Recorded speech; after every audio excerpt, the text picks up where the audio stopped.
Professor Joel, estamos aqui na TV Rio Sul com o objetivo único de fazer você entender um pouco mais, compreender alguns fenômenos que te cercam, porque a respeito desses fenômenos, você será inquirido na prova do Enem. E muito bom será que você os acerte.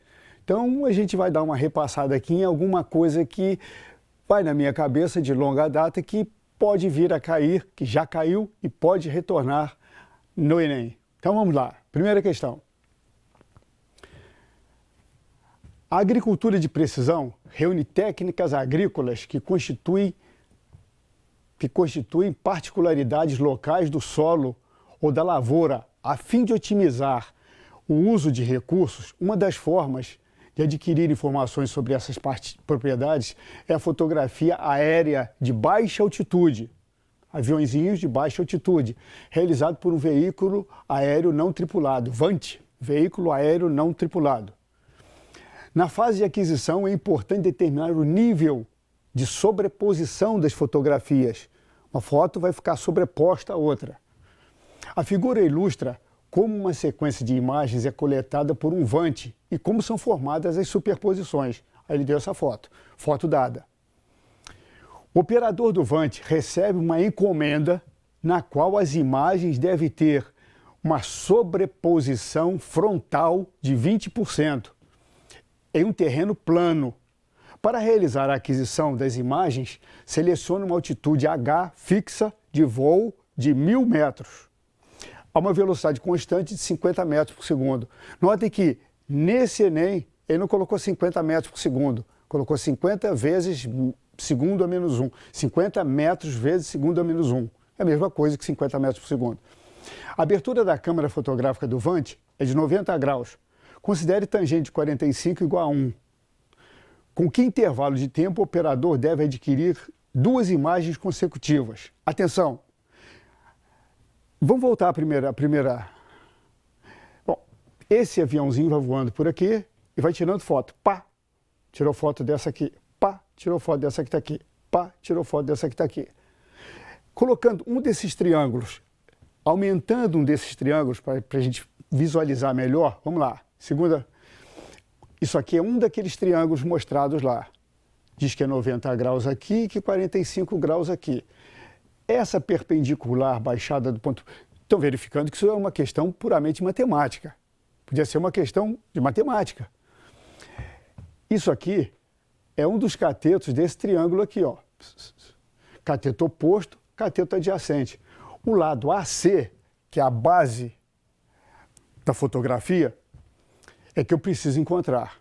Então eu vou fazer, ó, se isso aqui é tangente de 45, tangente de 45 é igual a 1. Então se isso aqui vale tangente de 45 igual a 1, então eu tenho tangente de 45 igual a 1, H sobre AC sobre 2, porque isso aqui é AC sobre 2. Isso eu tenho que AC, que é o tamanho procurado, vale 2.000 metros. Quer dizer, entre uma foto e outra, o avião tem que percorrer, tirando a foto, 2.000 metros. Mas só que uma foto tem que se superpor ou sobrepor a outra, 20%. Então eu vou tirar 20% disso. Olha, 20% de 2.000 dá 400. Tirando de 2.000, 400, por favor, outro slide. O outro slide daria 1.600 metros. Quer dizer, o avião, na realidade, tem que percorrer 1.600 metros. Em quanto tempo um avião, a 50 metros por segundo, percorre 1.600 metros? Cinemática elementar, aquela que você aprende desde criancinha.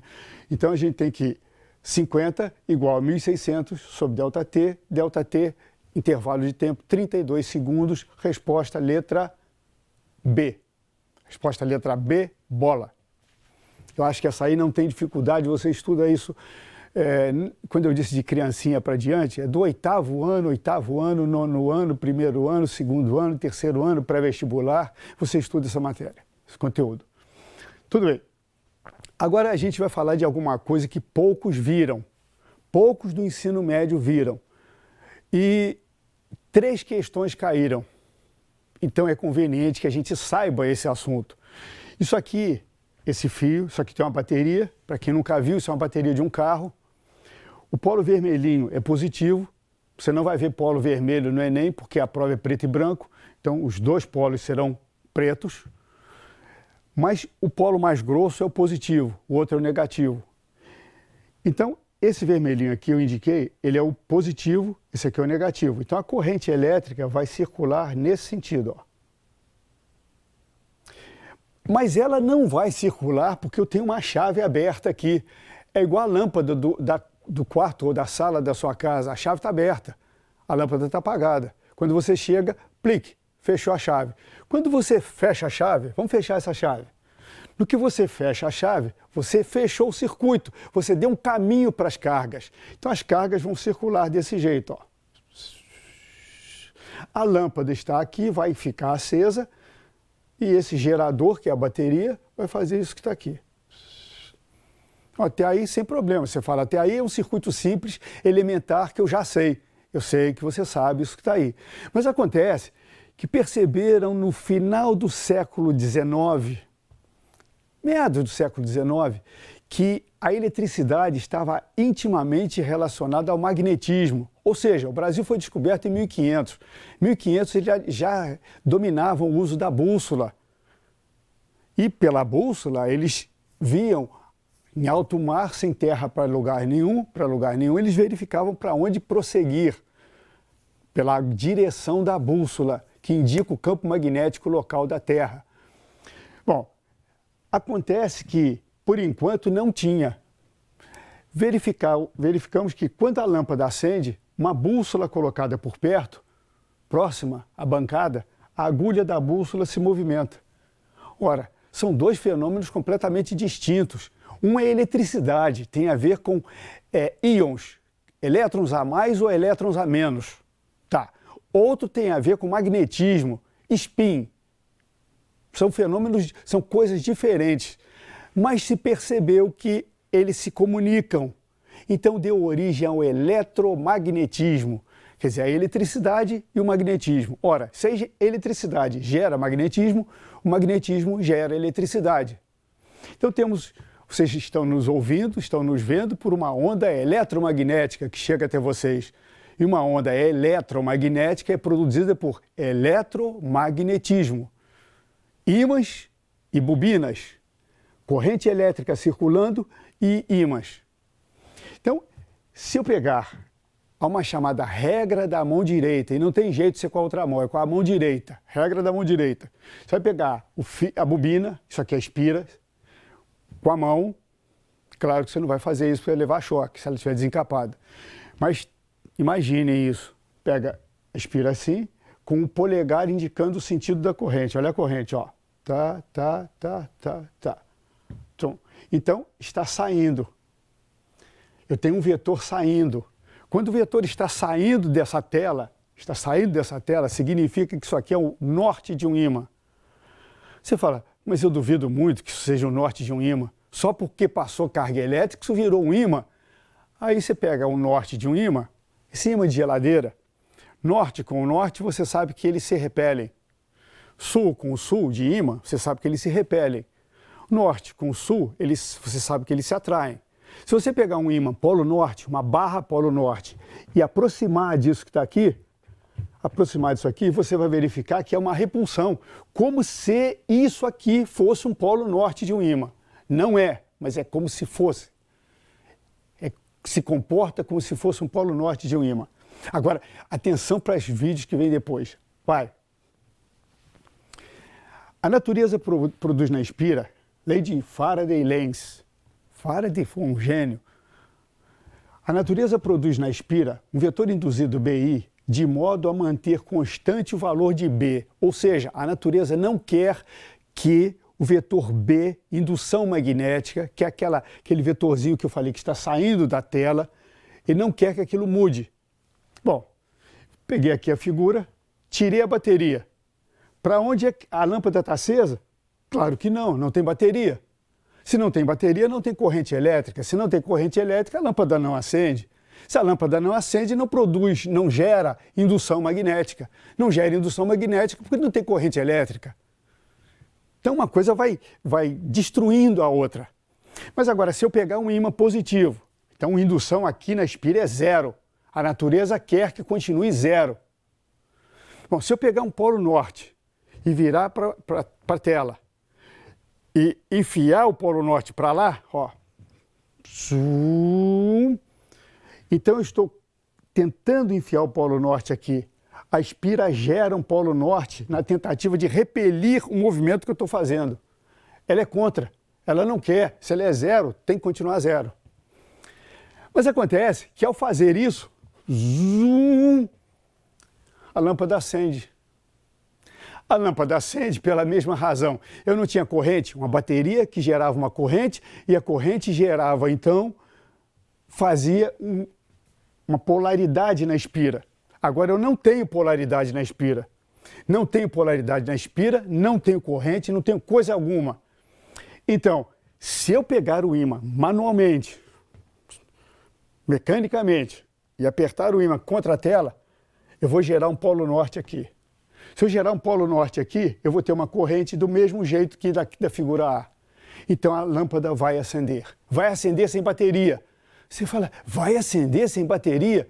Você acabou, se entendeu o que eu expliquei aqui, que o Faraday aqui falou, você percebeu que, pô, mas eu vou ficar empurrando ímã contra espira para a lâmpada acender? Para acender as lâmpadas do país inteiro? Claro que não. Para ligar o ar-condicionado aqui da emissora? Claro que não. Eu não vou fazer isso. Eu faço com que o rio, a queda d'água, o Brasil tem muitos rios, a elevação de água faz com que eu represo o rio, a água desce, faz girar o ímã por aqui por dentro. No que faz girar o ímã por aqui por dentro, ele cria um campo magnético. Ao criar um campo magnético, ele cria uma corrente induzida. No que ele cria uma corrente induzida, a lâmpada acende. Então você acabou de entender como funciona uma usina eólica. Tem que alguma coisa girar. Alguma coisa tem que girar em torno de alguma coisa. Ou seja, a eletricidade, parte elétrica em função de parte magnética. Um tem que girar em função do outro, em relação ao outro. Eólica, termoelétrica, hidrelétrica, nuclear. As usinas funcionam desse jeito. A geração de energia, para nós, funciona desse jeito. A solar, não. Mas as demais funcionam assim. Então, para diante. Isso aqui foi um assunto só porque caíram questões sobre isso, e várias. Considere uma espira aquele que eu falei ali, de raio π metros. Quando a chave da figura A está aberta, percebe-se que a lâmpada está apagada. Tudo bem, daquela figura que eu dei anteriormente. No entanto, quando se fecha a chave, a lâmpada se acende. Fechei a chave, a lâmpada se acende. Se aproximarmos o ímã em barra do polo norte, lá daquele primeiro, para a espira, verificamos que há uma força de repulsão entre eles. Beleza. A resistência da lâmpada vale 200 ohms. A motriz da bateria vale 100 volts. E o μ, a permeabilidade magnética do meio, vale 10 π vezes 10 a menos 7 Tesla vezes metro por ampere. Você fala, pô, vou decorar essa coisa toda não. Mas isso é dado, geralmente isso é dado em prova, é dado na prova. Você só tem que saber a relação entre eles. E às vezes até a relação entre eles é dada. Com a chave fechada, qual a polaridade da espira?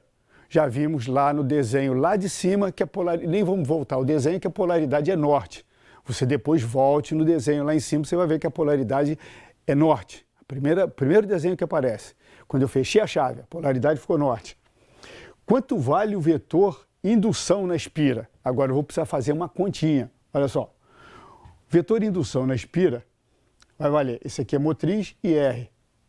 Então eu tenho meio ampere, lei de Ohm. Lei de Ohm simples, primeira lei de Ohm. U igual a IR. Então eu tenho meio ampere circulando. Meio ampere circulando. O B magnético vai valer μI. μI é a permeabilidade que foi dada, I, que eu acabei de achar, 2R, que é o R da espira, o raio da espira. Boto os números aqui e a conta vai me dar 1 vezes 10 a menos 7 Tesla de resposta. Certo?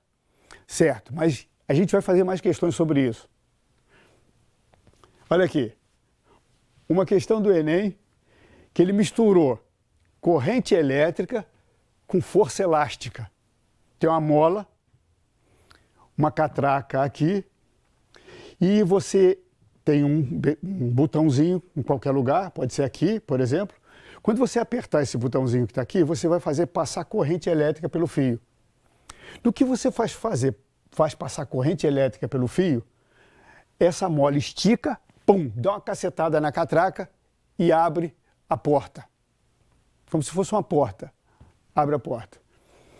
Então, eu nem vou ler a questão toda, o importante aqui é que o L vale 5 centímetros, o K vale 5 vezes 10 a menos 2 newton por centímetro. Tá.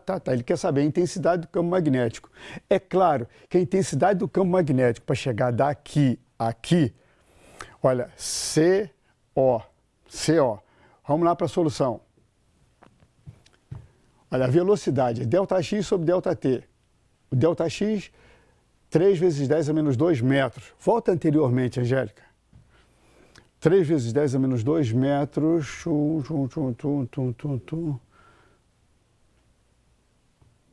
Tá, volta para frente. Vai para frente, por favor. Então, a velocidade vai valer 3 vezes 10 a menos 2 metros. O deslocamento, que é deslocamentozinho. Então, a força elástica vale K ΔX vezes Bill. Bill, é fácil de guardar, Bill. Indução, intensidade de corrente, comprimento do fio. A constante ele deu, esse valor aqui foi dado aqui, ó.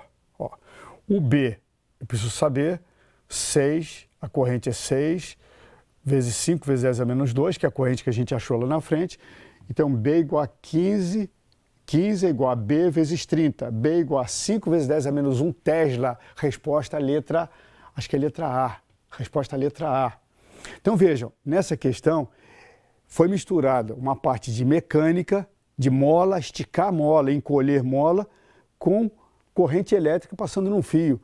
A corrente elétrica passa perto do fio e estica a mola. Mas se eu colocar a corrente elétrica no outro sentido, a corrente elétrica que passa no fio encolhe a mola. Estão percebendo, né? O espectrômetro de massa, de tempo de voo, é um dispositivo utilizado para medir íons. Isso aqui, eixo Y, eixo X, eixo Z. Eu vou jogar um íon aqui, uma carga positiva, ele vai fazer isso aqui, ó, toin, movimento helicoidal.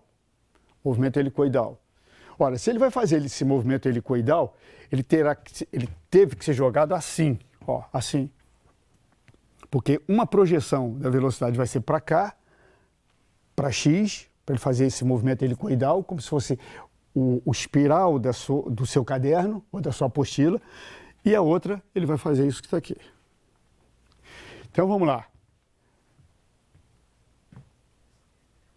Tudo bem. Ele quer que eu responda em função de Q, B, N e T. Pede-se determinar a massa do íon. Ele quer a massa desse íon em função de Q, Qzinho, esse Qzinho, do B, indução, do N e do T. N quer dizer o número de voltas. Se eu contar aqui, tem 3 voltas e meia, mas não interessa isso. Vamos lá. Vamos para a solução. Aqui, mecânico outra vez. Quando você tem um movimento circular uniforme, tem que ter força centrípeta, ou seja, força que puxa para o centro. Força que puxa para o centro é chamada força centrípeta. Sempre ela é chamada resultante centrípeta. E ali nós vimos um movimento circular. Ora, se o movimento é circular, tem que ter força centrípeta e não força elástica, como no exercício anterior, no Enem anterior. Então a força centrípeta é igual a força magnética. Mas a força centrípeta vale mv² sobre r. Isso aí você vai ter que guardar. Tem jeito. É igual a QVB. Q carga, V velocidade, B indução. Fui desenvolvendo isso aqui, olha. Porque esse V daqui eu corto um quadrado de lá, aí passei esse R para cá, ficou isso que está aqui. Mas acontece que esse Vzinho aqui de baixo é ômega vezes R. Aqui, ó, troquei o Vzinho por ômega vezes R. Então eu posso cortar esse R com esse R. Já simplificou, ó. Ficou só isso. Mas acontece que ômega é velocidade angular, velocidade para percorrer ângulos, que vale 2π sobre t. T é o período. Período é o tempo gasto para percorrer uma volta. Então eu tenho isso que está aqui, passando o t para cima, eu tenho QBTzão, Tzão é período, sobre 2π. Mas ele não quer a resposta em função do período. Ele quer a resposta em função do Tzinho, tempo de voo, em todas as voltas, que é Tzinho. Logo, o Tzão é igual a Tzinho sobre N. No lugar de Tzão, eu coloco Tzinho sobre N. Então, a resposta será BQB Tzinho sobre 2πN, que não aparece aqui. Resposta certa, letra A. Voltemos lá para ver se é letra A de fato. Letra A. Certo? Ó. QB Tzinho 2πN. Então, interessante como as coisas vão caindo, né, Enem? Vão mudando, vão mudando. Numa feira de ciências, o estudante utilizará o disco de Maxwell, um ioiô, jogar ioiô, para demonstrar o princípio da conservação da energia. Sempre cai. O professor Célio já falou, outros professores já falaram, e você assiste aula todo dia e algum professor seu fala sobre energia. Para demonstrar o princípio da conservação da energia. A apresentação consistirá em 2 etapas.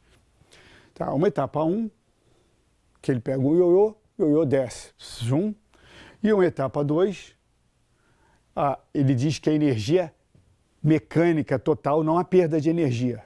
Ele diz aqui na etapa 2 que não há perda de energia. Se você ler com calma, você vai ver isso que está aí. Novamente, ele deu a aceleração da gravidade 10 metros vezes 10 a menos 2. Ele não deu 10 metros por segundo ao quadrado. Tudo bem. Vamos lá para a solução, por favor. Então é isso aqui, ó. Essa altura é H. Essa altura é 2H sobre 3, portanto, aqui é 1H sobre 3. Isso aqui é 2H sobre 3, aqui é 1H sobre 3. Havendo conservação da energia, eu não posso me esquecer que se a resposta é em Joule, no sistema internacional. No sistema internacional, eu tenho que passar esse grama para quilograma, eu tenho que passar o milímetro para metro, para fazer todos os cálculos. No sistema internacional. Por favor. A energia mecânica é constante. Então, eu tenho que a energia de rotação do ioiô, mais a energia cinética que ele vai ter, é igual à energia gravitacional lá no fim, na parte mais baixa do ioiô. Só que ele me disse, na segunda etapa, para desconsiderar a velocidade do ioiô lá na parte final. A velocidade tangencial, quer dizer, na parte de baixo, o ioiô não está nem subindo nem descendo, mas está rodando. Só tem rotação. Então, o que eu teria? Energia de rotação mais 0, que é a energia cinética, energia devido à velocidade de translação, é igual a essa conta que está aqui, que é mgh. Que você sabe, simplesinha. Massa vezes altura vezes gravidade. Você teria que a energia de rotação, é isso que está aqui, fazendo as contas, com calminha, direitinho, você vai chegar aqui. A energia de rotação é 8,20 vezes 10 a menos 2 joules. Agora, se você ficar enrolado ao ler a questão, procurando energia de rotação, você vai querer saber momento angular, momento de inércia, coisa que você vai aprender na universidade, certo? Não é assunto do ensino médio. Então, a gente consegue achar a energia de rotação sem esses parâmetros todos. Por favor.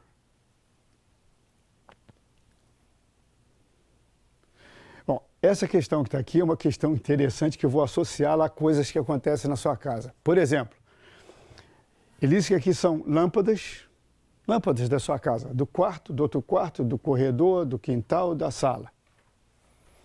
E aqui uma televisão. Eu vou até tirar essa televisão daqui. Suponha que não tivesse essa televisão. Só lâmpadas. E aqui, ele disse que foi ligado por um cabo de má qualidade. Um cabo mal dimensionado. Se esse cabo aqui é mal dimensionado, ele vai aquecer demais. efeito Joule, ele vai aquecer demais. Então, para cada lâmpada que você acende, fecha essa chave, maior corrente vai passar. Se mais corrente vai passar, esse cabo aqui vai esquentar cada vez mais, correndo o risco de se romper e fechar um curto-circuito no sistema. Mas não foi isso que ele perguntou, não. Ele perguntou o seguinte: coloque-se uma televisão aqui, a televisão funciona bem entre 90 volts e 130 volts. Tá, beleza. Nessa faixa ela funciona. Fora dessa faixa ela não funciona. Então ele quer saber quantas lâmpadas eu posso usar. Aí tem um número de lâmpadas. Vamos dar a solução. Olha lá. Você fala, mas tá igual. Tá igual enunciado. Não, olha só, eu coloquei, chamei de A, B, a parte de baixo. Porque isso é um curto. Todos estão ligados em paralelo. Se todos estão ligados em paralelo, eu preciso ter, já que eu tenho 10 ohms do lado de lá, eu preciso ter do lado de cá 30 ohms, para que eu tenha um gasto total de 120 volts. Então eu tenho 30 do lado de cá, é igual a R de lâmpada, das lâmpadas, número de lâmpadas, vezes 50, televisão. Estou associando associação de resistores em paralelo, o produto pela soma. Ó, R equivalente das lâmpadas, vezes 50 da televisão, sobre a soma, RL mais 50. Tá, no que dá 75 ohms. 75 ohms. Mas eu só posso ter 200. Só posso ter 200. Então eu vou fazer o seguinte, só posso ter 200 por quê? Porque as lâmpadas são de 200 ohms. Então, ver quantas lâmpadas de 200 ohms eu posso ligar para ter, no final das contas, 75 ohms. É claro que eu vou dividir um pelo outro e vou achar um número de lâmpadas, 200 sobre 75. Por favor, 200 sobre 75 vai dar 2,67. 2,67 no Enem, você com a cabeça quente vai marcar 3. Mas pense, se você marcar 3, você está dando mais corrente a esse sistema. Mais corrente a esse sistema, você está consumindo mais no fio de péssima qualidade e dando menor quantidade de energia para a televisão funcionar. Então a resposta, 2 lâmpadas. Pô, mas tão perto de 3, como é que você vai arredondar para 2? Aí é uma questão física, não uma questão matemática de arredondamento. Para frente.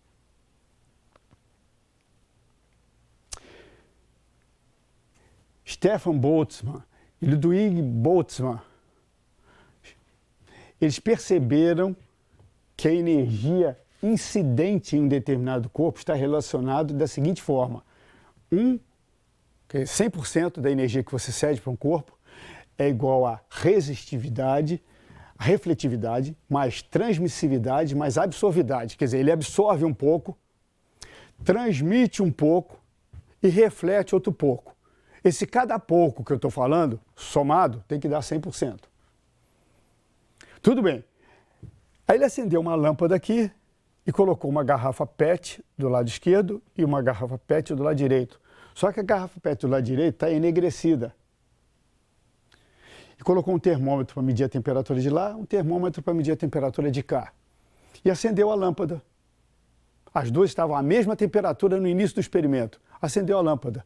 Ora, a lâmpada vai irradiar, vai ceder energia para cá e para cá, porque as garrafas são iguais, as distâncias são iguais.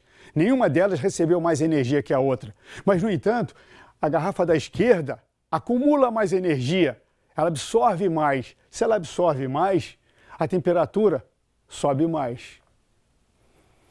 Tudo bem. Aí, por alguma razão, ele resolveu, vamos desligar essa lâmpada. Quando ele desligou a lâmpada, quem absorveu mais é que tem a capacidade de ceder mais. Não é quem recebeu menos que tem a capacidade de ceder mais. Ela recebeu pouquinho, então ela cede pouquinho. Então, essa aqui vai ter, quando a lâmpada acende, a temperatura é aumentada bastante, e quando a lâmpada apaga, a temperatura diminui bastante. Vamos ver a resposta? Letra E, maior no aquecimento e maior no resfriamento. Quer dizer, a variação de temperatura será maior no aquecimento e maior no resfriamento. Tá bem? Outro.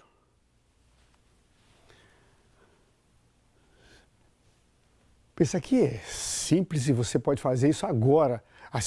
Agora não, por favor, assim que terminar a aula, você vai lá para a sua geladeira da sua casa. Para diminuir as perdas térmicas de uma geladeira, podem ser tomados alguns cuidados operacionais.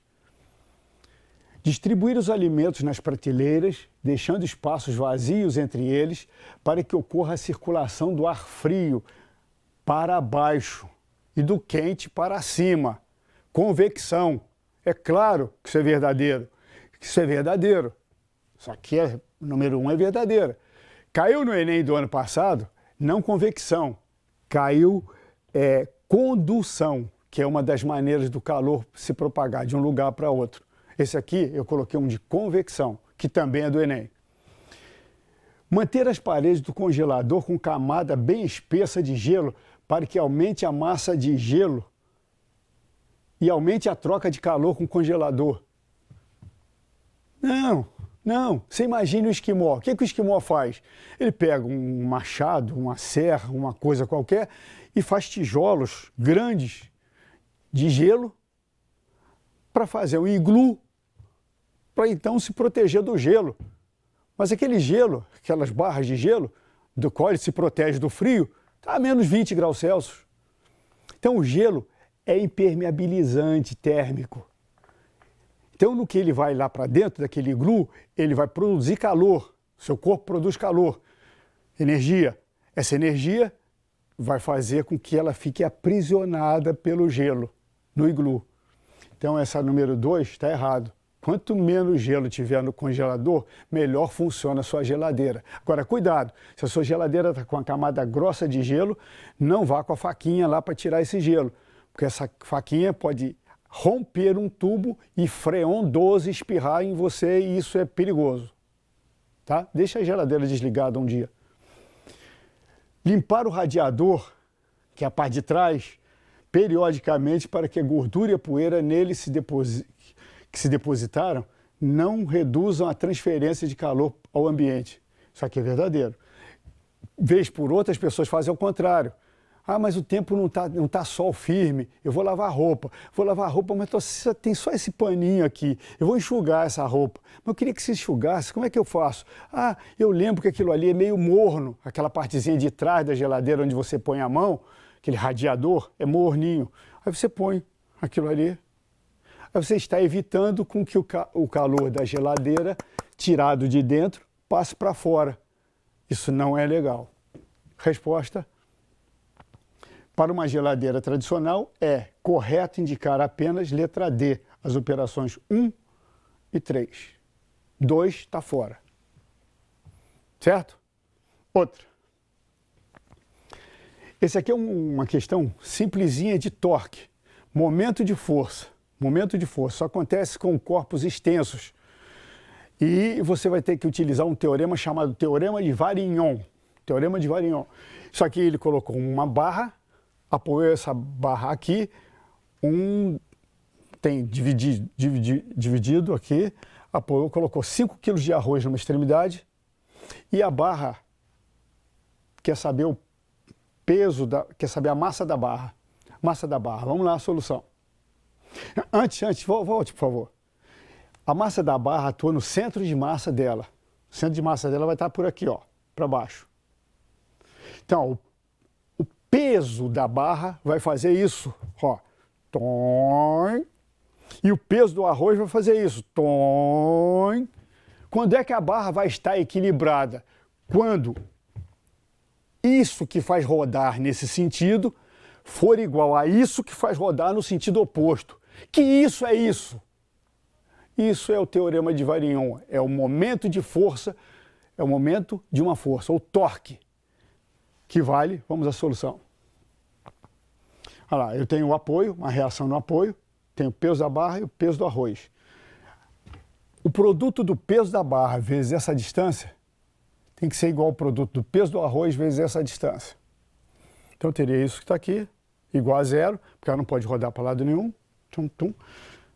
Fiz as contas, esse G é a gravidade, tum, tum, mg do lado de lá, mg do lado de cá, a massa da barra, 15 kg. Então essa barra Se tiver 15 kg, não vai girar. Observação, não se esqueça do teorema de Varignon. O teorema de Varignon diz, para não rodar, é necessário que a soma das forças seja igual a zero. Não, essa é a primeira lei de Newton. O teorema de Varignon diz, a soma dos momentos das forças tem que ser igual a zero em relação ao ponto que você escolher. Se isso acontecer, o corpo extenso que você está estudando não gira, não roda. Outra. Bom, aqui eu vou falar rapidinho. Rapidinho aqui. Volta, por favor. Movimento circular. Olha só, nós temos dois tipos de movimento. Dá tempo. Dois movimentos circulares. Olha, movimento circular, duas engrenagens associadas a um único eixo de rotação. Um único eixo X. Uma barra verdinha é menor que a barra azul. Ora, a hora que eu girar esse eixo, as duas engrenagens giram de um mesmo ângulo. Mas, ora, se a barra verdinha girar um ângulo de 90 graus, ou der uma volta inteira, ela deu uma volta equivalente ao seu comprimento, que seria isso. Isso que está aqui, ó. E a barra verde deu a volta equivalente ao seu comprimento inteiro, que é isso, ó. Então, essa que está aqui tem uma velocidade tangencial maior que essa. E é preciso que eu saiba o seguinte, aqui eu fiz algumas perguntas para você se responder com essas coisas que eu coloquei aqui, olha. Essas duas, por favor. Olha, a frequência com que gira uma barra tem que ser igual à frequência com que gira a outra. O período, que é o inverso da frequência, eles são iguais.